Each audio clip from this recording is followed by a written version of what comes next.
It's a beautiful Saturday morning. It is 9 o'clock. Oh, yes! It's time for the Monster Magic Saturday Show. Let's do this! Wake up, it's a beautiful morning.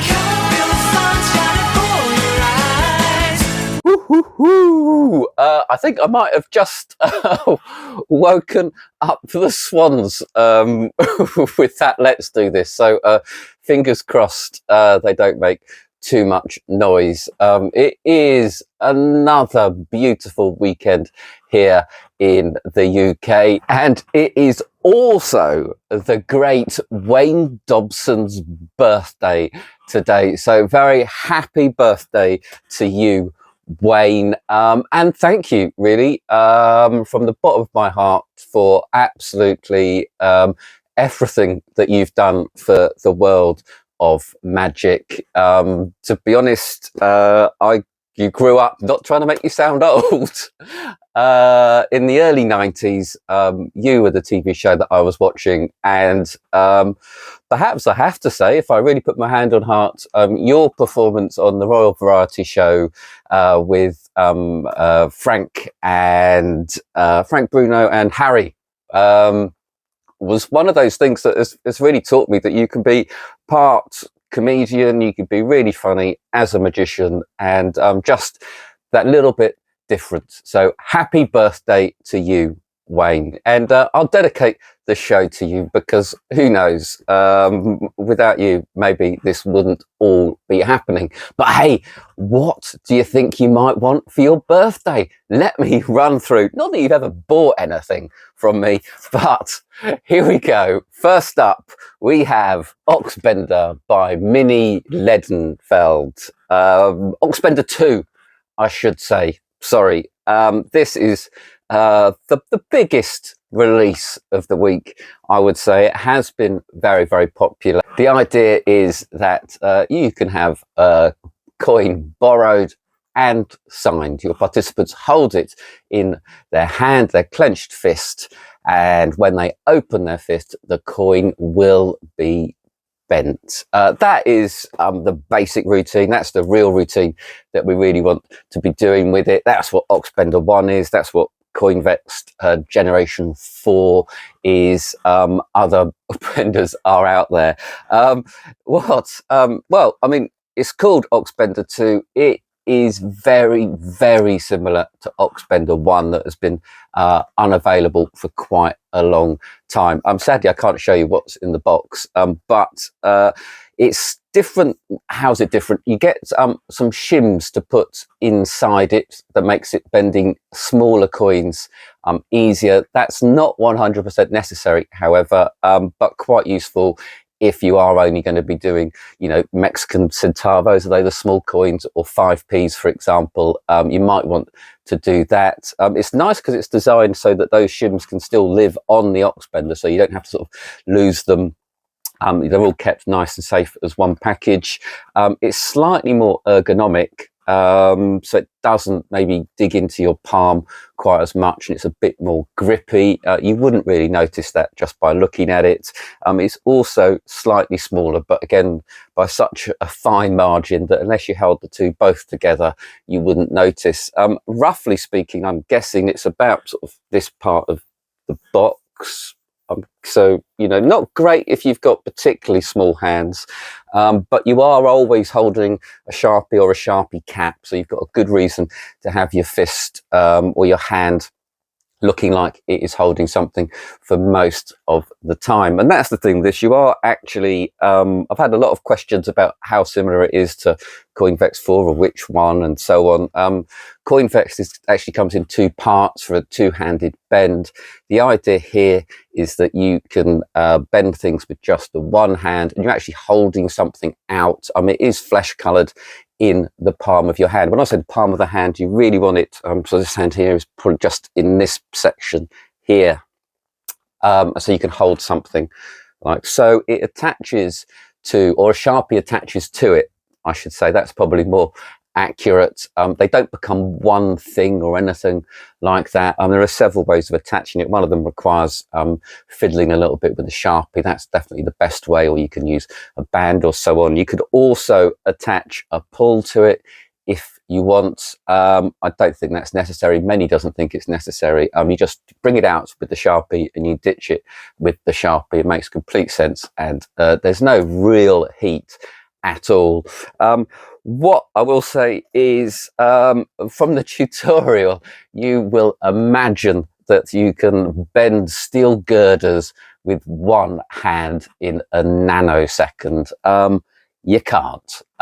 There are lots and lots of things you can bend very, very quickly with one hand, but there are quite a few that you can't. And unfortunately, in the UK, despite me talking to the Bank of England on a constant basis, they are determined to make our coins with a steel core, and that makes them incredibly difficult to bend.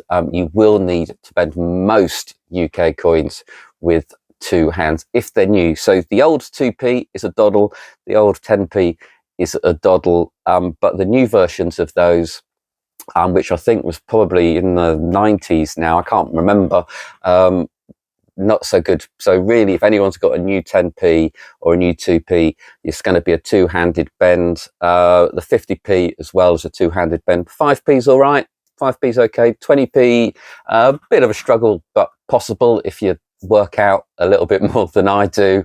You can't do a £1 coin or a £2 coin, or in fact any coin that I should have got one. So it's got the gold and then the silver insert. Any of those sort of bimetal coins you cannot bend with this. So there you go. So you are slightly limited in the world of currency, and the best thing to do really is to get all of the currency in your country, give them all a bend and see how you feel. That's only one-handed. Two-handed, you can do it. The choreography changes a little bit, so instead of just holding out the one fist, you're holding out both fists. And I've sort of tried to think about this. I've tried to make this as good as possible, really, in my eyes. And I think when you're doing that, that doesn't look like you're possibly bending anything, does it? Doing that would look like you were bending something, or you could be, but doing that looks like you might squash it, but you certainly wouldn't be able to bend it. The thing I've got really is that I'm simply not strong enough to do that bend quickly in a convincing manner. The best bit though is the tutorial is incredibly long, really well done, really thorough, covers absolutely everything you need to know with the gimmick, how to use the gimmick, how not to break the gimmick, how not to get coins stuck in the gimmick, everything like that. But also he teaches the choreography, the timing, what you say, just to get away from the idea that they've got no suspicion on the coin being bent, justify taking the coin bent, having it a long way from your arm, causing distraction between your clenched fist and everything else. Really, really insightful stuff there. And that does add a lot of value and will help your performance of this. And then the other bit is you don't need to do it with currency. It doesn't have to be coins, and it doesn't have to be a Sharpie either. You can attach other markers to it, so don't worry about that if you're one of those oddballs who decides to use an edding for some strange reason. What you really need to know is that the the aperture of the gimmick is 3 millimeters wide, so you need to bend something less than 3 millimeters. That makes it absolutely ideal for most disc magnets, and obviously you don't need to go around measuring disc magnets because their code, the last two numbers of the code, is indeed their height. So for example, CR2032 would be 3.2 millimeters high and therefore wouldn't fit, but if you had CR1620, that would. And bending the battery is just as good. You can have a strip of batteries, you can have them selected, you can have them signed, and so on. And let's face it, who is carrying a pocket full of change around these days? The routine that is also really nice is the washer, the bent washer on a bolt, just sort of isolated on a bolt. That is really good idea as well. You will need to pop down to your wicks or your screw fix and bend some washers to find out which are the best. I do suggest you buy them first. You can also bend a coin off center as well, if you want to do a sort of visual bend where you sort of push it up through your fingertips and make it look like it's bending just by them looking at it. For me personally, and I think Menny agrees, is that having it done in their hands is 100% the way to go. So you could do that bit as a second phase if you want, and honestly, bending a signed coin is phenomenally powerful, because you're not doing it. Everyone quite likes that whole Uri Geller effect, that the power of the mind and so on. To give that to your participant is absolutely brilliant and something they will not forget. And because it's signed, they do get a souvenir. This is a very, very versatile bender. It's not great for UK coins, but there's no reason why bending 5p is any less powerful than bending a 50p, and it is of course 10 times cheaper. I would go down the battery route or the washer route, to be honest. I think the chances of being able to borrow a coin and having people root around in their pockets in this day and age, it possibly isn't worth it. It is a devastatingly good piece of magic, but please be aware of its limitations. That is the Ox Bender by Menny Lindenfeld, 8650.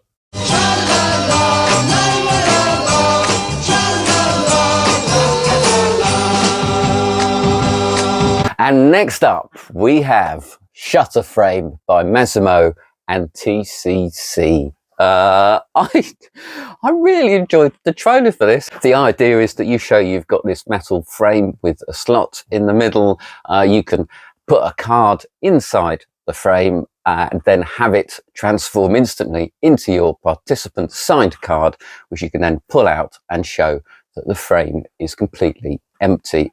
That is the basic routine. The routine I really, really like is to have a card selected, signed, lost in the deck. You then sign a random card. You put that card into the frame, and then you have that turn into their signed selection, which they can remove themselves, and then the frame can be shown empty. I think that is a really, really nice piece of card magic, and something a little bit different. I was trying to figure out why I like this so much, and it just seems really, really fair at the end when you open up that frame and show that there's nothing else in it but that one card. I think it's really, really strong.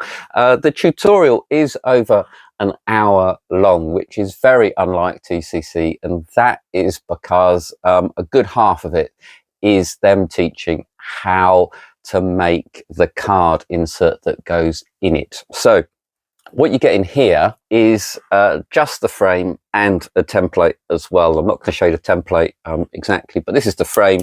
It is metal, it is quality, it's got a weight to it, feels amazing. There you go, you open it up, you put the card in there, you close it, you do the transformation. It's that opening, that is the opening bit at the end when you take out that card. That looks so clean to me that there's nothing in it else in it. You're not hiding anything. That's what I really, really like. It can't be examined, unfortunately, but I think it's fair enough to be above suspicion. They do teach various other routines you can do with it, but like I'm saying, I mean, your sign card to their sign card, or a transposition like that, really is ideal. The transposition to cash is fine. The one where it vanishes from the frame and appears into your hand, that's okay. They do teach it, but I think it's a lot of effort for that effect. I think the transformation is really what you want to be doing. Back to the Blue Peter bit though, you do have to be careful. You will need to provide some sticky tape, double-sided sticky tape, a pair of scissors, a little craft knife as well, and be careful doing it. You can try it out several times. You might need to trim the gimmick and everything else to get it to work perfectly. The teaching for how to do that is all done really, really well. It's all really, really clear. In fact, the routines are taught well as well. So just take your time doing it. And once you've done it, it is just a one-off thing. But you can make several if you want to change the card, perhaps. If you're going to do your signed signature into their signed card, you might want to, change the card if you're just performing it a lot in a particular evening. Only takes a few seconds to change. It does mean you can personalize it. So if you're someone who uses cohorts or tally hos rather than bicycle, you can use whatever card you like. I personally think it's a bit of a shame they didn't just laser cut some red bicycle cards for you. Just stick one in so you are ready to go right from the outset. I don't think that would have been pushing the boundaries too much, and that would have just made it that little bit better for me. There's always something slightly frustrating, although I love arts and crafts, of not being able to use something straight out of the box. It is also very, very easy to do. If you've got the basic card skills already, a simple card control and a double lift, you can do the card transformation straight away. They do run through everything you need to know regardless, but using this, apart from the orientation, so a little bit of practice with how you're holding it at certain times, making sure it's the right way round, there's nothing else for it. It's virtually self-working, and I think the change is beautiful. I think the fairness of it is great. I don't know. There's something about it that I do really, really like. And also it's so strong that you can carry this around. It can get bashed and it will survive. You can make it into the card trick all on its own, or of course, if you've already had a card signed, it can be just a nice little crescendo. I like it. That is a shutter frame by Massimo and TCC, just $24.99. Next up, it's Double Vision by Steve Gore. Well, Steve Gore has been releasing his famous 5 collection. I think this is the 5th. It might be the 4th. But I think they've all been released now. This one is Steve's take on the invisible deck. Yes, you have an invisible deck handed out. Your participant chooses a card, turns it the wrong way round, and then throws you back the cards, which you catch as they appear in your hand. You then ask them to throw back the box, and the box then appears over the cards, and you then proceed to tip the cards out and reveal that there is only one card the wrong way round, and it is the card they freely named. It's the invisible deck dressed up. Steve does teach his invisible deck routine really, really well, and it's a great, great routine. We've all done the invisible deck, probably, haven't we? It's brilliant. It is so underpriced, so undervalued. It's great. So what you get in here, let me show you. You get an invisible deck. You get a flat card box. Obviously very, very quick and simple to make that into a red box. And you get the gimmick to change the deck from just a pack of cards into a boxed pack of cards. I'm not going to show you that gimmick. That is the bit that Steve has added that is absolutely tremendous. I think that's what you're paying for. If you've been doing the invisible deck for any length of time, you probably know all of the lines. You've got the method for having the deck appear into your hands when someone throws it out to you.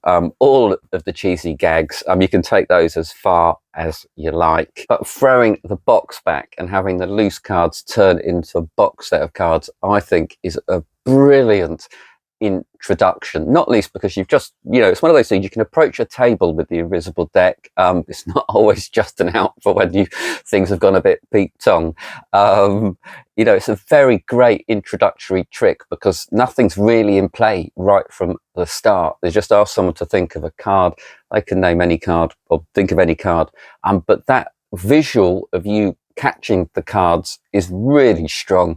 eye-opener. And then when everyone is concentrating on that deck, have it turn into the box deck. It's strong, visual, eye-popping magic that will really get them hooked before you go into the invisible deck routine fully. And of course, the invisible deck routine is one of those tricks that you can do it on a massive stage or wherever. It is super strong. It's still one of the best trick decks out there. The thing is with this, it's the price, because to be honest, Steve's routine is very well taught, but it is an invisible deck routine. He goes into the details of the invisible deck really nicely as well. So the tutorial, you've got other bits on there, but the main learning is 15 minutes long, and then there's a 6-minute section on how to repair the gimmick for the box change, which is very simple, very straightforward. If you've ever seen any one of these sort of gimmicks before, you'll know roughly what you need, where to get it, and so on, and really pretty much how it's constructed, and how to look after it. Steve says it's only ever really broken on him once in all of the years he's been performing it. Whilst performing, he said he's may have broken one or two in practice, but there is an out. You can still do the effect, you can still make the change happen, even if you bring out your box and it doesn't change. So the big question is whether or not those little extra moments of magic are worth the price for you. Let's face it, an invisible deck is £7. It's an absolute bargain. You know, it could be £70 and it would still be worth doing. Whether the extras you get in this, those extra moments, are worth the extra money, only you can decide. That is Double Vision by Steve Gore, £34, 50p.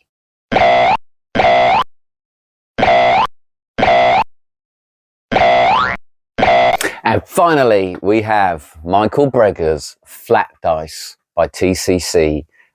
This is a quirky little mentalism / dice effect. You give your participants 6 flat dice to shake up and roll. When your back is turned, you are able, after a few questions, to tell them exactly how much they total up to. You can then have a second phase where you add 3 more, 9 flat dice, and again you're able to tell them what they add up to. And finally, the third phase, you show that you have a prediction and all of the dice add up to your prediction. It's a nice multi-phased routine. You do have to ask them a particular question, and that is what you need to learn how to do really with this, is to how to ask the question casually, how to frame it as if it's just mild curiosity, and in a way making sure that your participant has done everything correctly whilst your back is turned, and then it will fly by. Even if they are suspicious of that question, it seems completely impossible that that should have anything to do with it unless they are actually a mathematician. And yes, I've brought up the word maths. There is a little bit of addition involved. Obviously, it's not that hard, and there are only that many combinations, to be honest, so you can probably remember them pretty quickly. But yeah, and also you can take your time. It doesn't matter too much. It doesn't have to be the quickest calculation in the world, because you're not glancing at the dice or anything else. Your back is turned, and there are plenty of ways to bide the time. Even perhaps, as in the second phase, he writes it down, the number, so that he's committed before anything else, before he turns around. That gives you a little bit of extra time as well. The dice themselves are what really sells this for me. So it's actually based on a George Sand's routine, the name of which escapes me, but I'm pretty certain it is in the New Phoenix in 1954 in July. But these are the dice. I won't get them all out. I'll maybe get the 5 out because that looks quite nice as well. So they're acrylic. So they seem to be inlaid. They're really nice. It's very hard to show them, isn't it? There you go. So quite thick as well. And these are the nice additions. George Sand's routine just used pieces of paper with the numbers written on each side, and these nice color quirky objects, which really do add that bit of curiosity and fun to the routine. The routine itself tries not to get too repetitive, so through 6 dice to 9 dice, and writing it down first to make some sort of commitment, and then finally using these cards. To use these cards, Michael suggests making a little sneaky gimmicked envelope, which he runs through briefly how to make, but he certainly tells you enough for you to understand how to make it, and obviously he shows you one that he has made earlier, so that helps as well. And so the last phase can only be one of these 2 numbers. This one's got the 8 dotted dice on it, which is a nice quirk. So this would be 28, that would be 35. And because these are the only 2 numbers that can be used, you can use those numbers for any other effect to follow on from. So perhaps a book test, a card at any number, which Michael runs through quite thoroughly, especially how to not disturb a stack as well, a magic square, perhaps, anything like that that requires a number being freely chosen. You can use these dice to do that as well. Having said that, I probably wouldn't do that at all. For me, that's departing too much from what is a nice little self-contained mentalism effect with some quirky little dice involved. Is Michael Breggar's Flat Dice by TCC, $38.99. This show is awful, terrible, disgusting. See you next week, of course. And what can I say, apart from, sadly, that is the end of the show. I really hope you've enjoyed it, but it is a beautiful day. So come on, people, throw off those bed covers, get dressed, go out there and have some fun with the best hobby in the world. Bye-bye.